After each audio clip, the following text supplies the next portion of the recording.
Tere, kallis kuulaja. Minu nimi on Maigi Varusk. Ja mina olen Alla Vinitšenko. Ning sa kuulad raadiot Roosa Raadio. Haara kohvitass ja tule õpetajate tuppa. Tänases saates räägime kõige tähtsamast ainest. Ja selleks on ajalugu. Saksa keel! Nii et keera raadio valjemaks ja mõnusat kuulamist. Tšau, Maigi. Kuule. Tšau. Kuidas käsi käib? Käsi käib nii hästi, aga mul on õppeaasta lõpus alati nagu see, et miks keegi aru ei saa, et saksa keel on nagu maailma kõige tähtsam aine nagu. Aga miks? Nii, esiteks, keel avab uksed igale poole, Euroopas eriti saksa keel, eks ole, mis uksed kõik, seda teab võib-olla see, kes on õppinud, aga erinevad maad, riigid, pluss veel siis erinevad organisatsioonid. Teiseks, kogu aeg tähtsustatakse, et matemaatika, grammatika ongi matemaatika. Ehk siis ma õpetan nagu ka matemaatikat tegelikult, et nagu seda ärge nagu unustage, et ma nagu tegelikult olen ka matemaatikaõpetaja. Siis ma õpetan suhtlema, endast aru saama, ennast väljendama õpetan, siis ma õpetan nii-öelda seoste loomist, lingvistika, õpioskuste guru. Nii, siis ma treenin mälu, sõnavara. Üheski teises aines, või kes nüüd õpivad, mis iganes, inglise keeles pole artikleid. Täiesti igav keel. Saksa keeles artiklid, teerdiidas, sa saad eraldi mälutreeningu. Sa ei õpi ainult sõna, vaid sa õpid Google Schreiber ja see treenib sinu musklit. Kas sa nõuad mitmust ka? Jaa, muidugi, mitte alati, aga treenib mälu. Siis see esiteks, et saksa keel või üldse, saksa keel, pole mingi jahumine, seal on kindlad asjad, kindlad faktid, reeglid, ebareeglipärased. Ordnung. Ehk siis see ei ole mingi, mina lugesin siin ja sain aru, et võib-olla see tegelane mõtles nii. Ei ole, on kas nii või naa, kas on teerauto või tassauto muidu, jätke meelde. Nii. Siis esiteks, selles suhtes see konkreetsus, et ongi, kas on teertii või tass, on paar sõna, mis on nii ja naa vabaks lastud, aga muidu ei saa eksida, eks ole, et selline väga nagu raamistik. Samas ei tohi seda unustada, et saksa keel või on selline asi, et sa saad selle oskuse nagu terveks eluks. Kui sa praktiseerid. Kui sa ei kuula, sul läheb meelest ära, aga kui sa lähed jälle tagasi, sul tuleb see meelde, see on nagu jalgrattasõit. Arvad. Keelega. Arvad. Sul tulevad tagasi, sa suudad vähemalt mingis mõttes produtseerida mingil tasemel, ehk siis kui sul on baas olemas, et siis sul tuleb see kõik meelde. Ja ühesõnaga viimaseks põhjuseks, ma ei tea, mitu ma juba nimetasin, issand jumal, kõik on nii tähtsad, on see, et see nagu ainet ülene, et on teemad, et ma ei õpeta keelt, vaid näiteks ma võtangi teemasid. Sa õpid õpilasi tundma. Ja seda ka. Sa tead kõiki nende õdesid, vendi, vanaemasid, emasid, isasid, nende ameteid ja kõike. Isegi lemmiklooma nime tead. Mõnel on gorilla kodus, seda ma tean, eks ole. Aga selles suhtes, et ma saan nagu, ma arvan, et keeleõppe on üks tähtsamaid ja saksa keel eriti, sest sellel on väga selline, nagu ma tõin välja, selline konkreetsus ja nüansid ja asjad. Vot see on armastusaine vastu. Ei, ma tean, et ma olen nagu egoist, aga sa küsisid, et mis on need põhjused. Aga mis sinu arvates on kõige tähtsam? Ajalugu muidugi. Okay. Ajalugu ja ühiskonnaõpetus. Siin ma tsiteeriks Hollandi juudi päritolu 17. sajandi filosoofi Baruch Spinozat, kes on ütlenud, et kui sa tahad, et olevik oleks minevikus teissugune, õppi minevikku tundma. Et õpi vigadest, et ongi, et ajalugu ühiskonna õpetus valmistab sind ette mõistmaks mingi kaugel ulatuvaid tagajärgi. Ma ei tea, tänapäeval näiteks Põhja-Lõuna-Korea vastuolu, miks on nad nii erinevad, mis on juhtunud, eks ole, kuhu ulatuvad need kuhu ulatub see konflikt, et ennetada vigu just nimelt, et me ei kordaks siis samu vigu, samamoodi mitte ei langeks mõjutust ohvriks, et me suudaks mõista propagandas päris ja fabritseeritud tõde. Et see ongi see, et kes kirjutab ajalugu muidugi. Kriitiline mõtlemine ja kriitiline meel. Et kui sa nagu vaatad, et okei, see ei ole päris, mulle tundub siin natuke nagu moonutatud tõde, et sa oskad seda nagu fakti kinnitust leida või noh, vaadata, et mis on usaldusväärne allikas, milline mitte, siis muidugi sihuke koostöö hind. Sa mõistad, miks vahepeal mingid riigid tänapäeval teevad kokkuleppeid, järeleandmisi kellegile, et miks, eks ole, et teise maailmasõja päevadel ka, et kuidas noh, Balti riikide see iseseisvus näiteks maha mängiti, eks ole, mis kõik oli ju koostöö nimel, et teha ühisrinnet ühise vastase vastu, et nagu ja tänapäeval on ju ka suurriigid teevad ju ka omavahel teatud koostööd ja siis vahest on see, et miks nad seda teevad või kuidas nad siukse otsuse teevad, eks ole, et näiteks seesama, et miks Euroopa sõltus nii palju Venemaa gaasist, et juba sellest aru saada, et see ei ole ju tegelikult üleöö sündinud koostöö, vaid selle alged jullatuvad ja tegelikult eesmärk oli õilis siduda majanduskoostöö nii, et ennetada konflikte. Aga noh, me elame täna praegu ja näeme, mis toimub. Et kõige suurem nagu seosed ja sina tõid teiste ainetega ka seosed, siis tegelikult on ka see loogiline mõtlemine. Ajaloos on väga palju selliseid baassündmusi, kus on need ära õppid, näiteks Prantsuse revolutsiooni eeldused, kulg, põhjused, tagajärg, selle ühe revolutsiooni ära õppid, siis tegelikult kõik hilisemad revolutsioonid lähevad ju täpselt samad mustrid.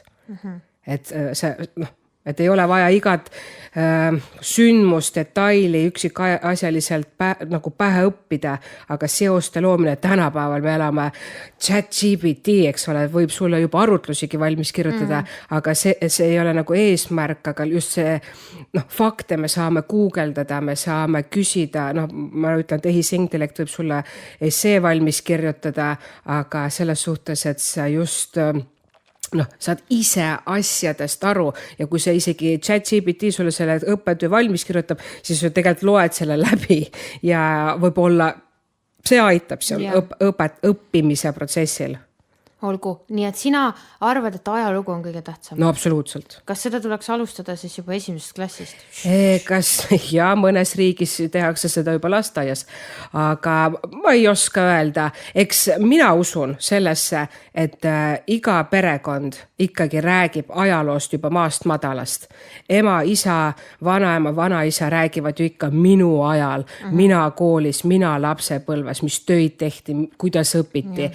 Päris sulepeaga ja vihikuga, eks ole, tindiga mõnel juhul veel, et see hakkab juba maast madalast perekonna lugu ju ja et see ajalugu tegelikult tuleb ju meile 5. klassis, ma arvan, see on juba okei, sest siis natuke mõistetakse paremini, suudetakse seda infot ka vastu võtta, et aga ajalugu on meiega, nii pea, kui me suudame mõelda ja rääkida, mitte ainult rääkida, vaid kuulata ja mõelda tegelikult. Ühesõnaga tegelikult, kui me küsiks nüüd siin samas mateõpetaja käest või kehalise või bioloog, siis igaüks suudaks nagu miljon põhjust tuua. Absoluutselt, sest nad on selle aine esindajad, kirglikud esindajad, nad on õppinud seda, nad on süvitsi läinud, see on nende teema. Ma ütlen tegelikult ausalt, et mina ei arva, et saksa keel on kõige tähtsam, sellepärast, et ma arvan nagu seda, et seda kõige tähtsam aine, seda nagu küsitakse ja siis on nagu vastused. Et ma toon sul näite, kui guugeldada seda saksa keeles, seda, et milline on kõige tähtsam aine, siis on tehtud igasuguseid statistikaid ja saksa kultuuriruumis on esimesel kohal inglise keel, teisel kohal saksa keel ehk emakeel, 3. kohal matemaatika ja 4. bioloogia. Ehk siis, kui küsida Eesti õpilaste käest, me tegime seda. Riikliku õppekava järgi on meil 3 kõige tähtsamad ained on põhikooli eksami ained või üleüldse gümnaasiumi eksami ained, eks ole. Eesti keel, matemaatika, võõrkeel. See on juba nagu riiklikult paika pandud. Aga õpetamegi ainult neid 3 ainet. No aga me teemegi järeleandmisi ja vastutulekuid, et neid ained ära ei jääks, et me nende arvelt mingi asju ei korraldaks. Need on nagu need püha ained. No ütleme nii, et minu arvates on see tekitatud kunstlikult ja ja no ma ei vaidle nagu sellele üldse vastu, et matemaatika on nagu oluline ja kõik ained on olulised, aga Anneliisa Blaubrück ütles ka, et noh, et see matemaatika olulisus või see mõtlema õpetamine, see ei õnnestu nagu tihti, sellepärast et kõik ei suuda seda ikkagist niimoodi vastu võtta. Ehk siis noh, ma ei tea siis mõni ütleb, et lollid on või kuidas iganes seda nüüd poliitiliselt korrektselt või mitte korrektselt. Aga sa enne juba ütlesid ka, et me tegime oma küsitluse enda õpilaste seas. Muidugi see on väga väike valim, väga subjektiivne valim, aga meil on kohe õpilased omast käest võtta ja küsisime siis 10–11 klassi õpilaste käest, mis on nende arvates kõige tähtsam aine. Nii, saksa keelt oli 0. Ajalugu oli mitu. Tähendab, et mitmed õpilased, aga see ei olnud kohe kindlasti mitte esivalik. Et esivalik oli ikkagi matemaatika, sest neid kursuseid on palju ja me juba tegelikult... Äkki see tulebki sellest, et nad võtavad seda nagu, riik on loonud meile, ühiskond on pannud meile peale nii palju neid kursuseid, et sellepärast on see tähtis. Just.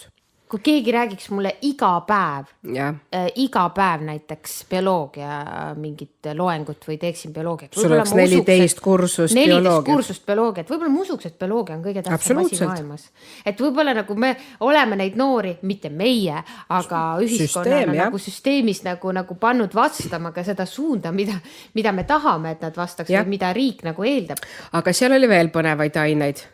Nii. Kas sa mäletad? Mina vastasin kehaline, aga keegi ei tulnud. Jah, mitte keegi teine ei tulnud selle peale, aga ma pean sinuga nõustuma, et füüsiline aktiivsus, see on väga tähtis koguks eluks, et sul tekiks harjumus. Mina olen aus, mina olen üks nendest inimestest, kellest on see mööda läinud kahjuks ja et mina läheks jooksma või mina läheks trenni ja teeks, see on nagu väga suur ettevõtmine, aga ma näen, kuidas ma oma lapsi kasvatan ja et sport ja liikumine oleks osa elust just sellepärast, et minul ei olnud, nende isal õnneks oli, et isa on ka selles suhtes neil siuke aktiivne sportlik, et vot see on see, mida mina kindlasti oma lastele tahaks edasi anda, mis minust mööda läks. Kas kool seda saab nüüd lõpuni, eks ole? Jah, peab olema sellist, vaatavad, need on põnevad, huvitavad mängud, mida meie näiteks, ma ei teagi näiteks ole, et nad teevad või nagu samad meil oli mängud. Üks mäng, et kes saab teisele vastu pead. See oli väga... No ja kodus kolmekesi sa rahvaste palli ka ei mängi, on ju?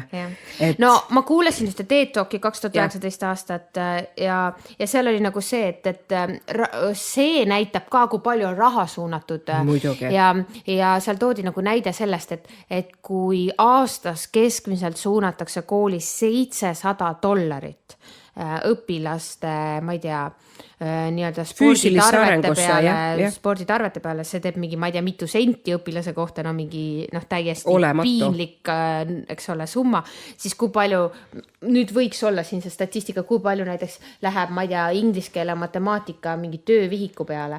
Et minu küsimus oligi, et kas, kui koolil oleks valida, kas osta matemaatika töövihik õpilasele välja või osta talle üks reket, siis üldjuhul Eestis mina ütleks, et valitakse see töövihik. Aga mis sa arvad, miks see nii on Eestis? No me jõuame jälle selleni tagasi, selleni, et mis see kvaliteetne haridus tähendab. Kvaliteetne haridus tähendab, minister Kaus ütleb kogu kvaliteetne haridus minu jaoks, mida see tähendab, ma peakski ta käest küsima, mis ta mõtleb, aga on see, et õpilane saab eduka eksami tulemuse. Ja, see määrab kvaliteeti. Füüsis nagu see ei ole prioriteet. See, kui see six-pack on ja sa matlet ei oska, siis sa ikka läbi kukkud. Aga selleks, et six-packi vaja, võib-olla sa oled pidanud 5 korda rohkem pingutama kui see, et matet teha. Aga jälle koht, kui me läheme õppekäigule, siis me enne näpistame kekatundidest kui eesti keele tundidest. Mina ei tea seda. Mina ütlen ausalt, võib-olla ma olen naiivne, ma ei taha teha seal vahet. Aga kas sa teed tunniplaani lahti, kas sa ei vaata? Ei. Mina olen ära õppinud, et peab vaatama. Okei, mina seda ei tee. Aga see point oli õige tegelikult sellel mehel, et me prioritiseerime nagu mõningaid aineid. Muidugi, aga kas see on õige, eks ole? Aga no jah, et see on omaette tähtis teema. No ma ütlengi, et see füüsis, see tegelikult valmistab ette kogu eluks. See ennetab sul igasuguseid elustiili haigusi. See on päriselt see, mis sulle elus midagi annab. Jah, aga vaata, siin tuuakse siis need, kes on juba aktiivsed, need on ja see mingi 2 tundi nädalas ei muuda nagu midagi. Mõnel ei ole finantsi, et teha nagu ise oma kulul trenni. Et mina olen seda ka elus kohtanud, aga me ei saa ka alahinnata, et väga paljud peavad seda kehalise kasvatuse tundi varsti kohe liikumisõpetus tiluliilu tunniks. No jah, sellest me oleme ka rääkinud, et mis see nagu sisu on, et vaata, õpetaja määrab selle. Ma tooksin siia sisse aga Ameerika ühe statistika. Mis sa arvad, kas nemad toovad kehalist välja kui tähtsa ainena? Ei. See ei ole neil isegi. Aga hästi huvitav tegelikult on kolledžid, kus on spordistipendiumid, kus sirguvad korvpallurid, Ameerika jalgpallurid, et nagu, võt see nagu, ma oletasin, et ma tean seda vastust, aga see on nagu väga vastuoluline. Ja, tegelikult, kus teenitakse miljoneid Ameerika spordiga. On nii suur, vaata. Aga seal on ka vahe naiste ja meeste vahel toodud. Üks statistika oli, mis oli tehtud küll aastaid tagasi juba, 2013. Mis sa arvad?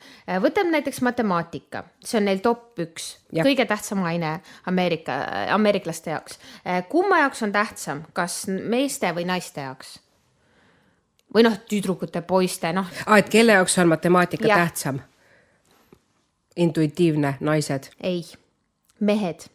Miks? Ma ei tea, ma ei tea, seda võiks uurida. Mehed peavad matemaatikat tähtsamaks kui naised. Võib-olla me peaksime olema kriitilised selle statistika suhtes. Järgmine näiteks ma küsin ajalugu. Mehed ja naised, mis sa arvad, kumma jaoks on tähtsam? Mehed, õige, aga see vahe on väga väike. Kui vaadata, matemaatikas oli see vahe palju suurem. Et matemaatikas oli see vahe 12%, siis siin on ainult 2%. Ja ma küsin su käest veel ühe, mis on väga huvitav, et nende maailmas on ka business, finance väga olulisel kohal. Ehk siis meie mõttes see, mis võiks juba Ameerika majandust on vaja päästa. Jah, rahatarkus. Kas seal on vahe meeste ja naiste vahel? Ma ei usu. Üliväike, 1%. 1%. Aga kelle kasuks suurem siis see? Meeste? Ei, naiste. Väga. Et väga huvitav, et naiste jaoks on see nagu tähtsam isegi või nad peavad seda tähtsamaks, aga kõige suurem vahe on muidugi inglise keeles kirjanduses. Et nad on pannud inglise keele kirjandusena, see on teisel kohal selles top rankis või selles matemaatika järel teine ja see on naiste jaoks 2 korda tähtsam kui meeste jaoks. Nii et sellised naiste ja meeste erinevused. Et minu nagu loogika saab nagu sellest natuke võib-olla aru, sest kuidagi matemaatika tundus alati siuke poistevärk, füüsika tundus poistevärk, et võib-olla see tuleb kuidagi sealt, mingid soorollid, mis võib-olla nüüd juba ma loodan, et juba lahustuvad, jah. Et ütleme nii, et tegelikult kui me küsiks õpetaja käest seda, nagu me ise mõtleme, siis me oleme nagu väga egoistlikud. Muidugi. Meie aine on kõige tähtsam ja kõige olulisem, et siin, aga samas ma tuleks korraks siin õpetajate lehe see Mart Juure ühe artikli juurde. Tema räägib siin õpetaja isikupärast ja huumorimeelest natuke, meenutab oma lapsepõlve nii lahe. Siin on kohe saad aru, et miks inimene nii hästi õpetajat mõistab, ta ema on õpetaja, eks ole. Et see ka, aga kui hästi ta nagu tegelikult siit välja, see on see seos, mida mina tegelikult oma peas loon, ongi see, et see õpetaja olek, tema esinemine, tema huumorimeel, tema kirg aine vastu, aga ka kindlasti selline, et ta on nõudlik, et see muudab nagu aine atraktiivseks, sest isegi võib olla, kui see aine ei ole seal top 3, ei riiklikult ega sinu huvisfääris, õpetaja võib ikkagi selle põnevaks muuta, huvitavaks, läbi elulise ja seoste loomine, et kus mul seda teadmist võib vaja minna. Ma ei tea, näiteks sinu aines kirja kirjutamine, väga tähtis ju, pöördumine. Et see oli väga põnev, mulle meeldis ja siin ka muidugi ta toob välja see esinemine, see esinemise hirm ja kas õpetajatel see üldse on ja kas nad on teadlikud, et õpilastel võib see olla, et kas on mõtet survestada või ongi tal on antud elus vabadus, et kui sa ei soovi seda teha, siis ära tee, kui see sinus tekitab sihukest ängi ja ärevust, eks ole. Ja samas üks asi, mis mulle meeldib, mis ta siin välja toob, mis meil aeg-ajalt õpetajatena meelest läheb, on see, et õpetajal on näiteks seal 7 tundi päevas, õpilasel on ju ka, aga sinu päev saab läbi, jah, sul on seda ettevalmistust põgusalt, sõltub, kas sa oled alustav õpetaja või juba aastate pikkuse kogemusega, aga õpilane läheb koju, ta läheb veel õppima. Et selles suhtes, et me nagu ei tohiks inimest katki teha, me ei tohiks õpilast katki teha oma nõudmistega. Igat olukorda nagu individuaalselt vaadata, aga samas pingutamine ei tee kahju ka, et mingit pingutust neilt oodata. Siis kas ma peaksin oma ainet kõige tähtsamaks pidama alla? Sa peaksid oma ainet kõige tähtsamaks pidama, aga kui on hetk ja vajadus ja õpilane sa näed, et seda on liiga palju, et sa pead mõistma nagu tema vabandust, kui ta ütleb, et minu kodutöö või ettevalmistus on puudulik sellepärast, ma ei tea, ma jäin magama, mul on praegu, ma ei tea, muusikakoolis eksamid, mul on praegu selleks kooli eksamiks ettevalmistus, et sa ei pane talle selle 2, sa ei ütle talle inetusti või halvasti, vaid sa ütled jah, olgu vastu võetud ja siis tegema mingi kokkuleppe. Ära ole teerull.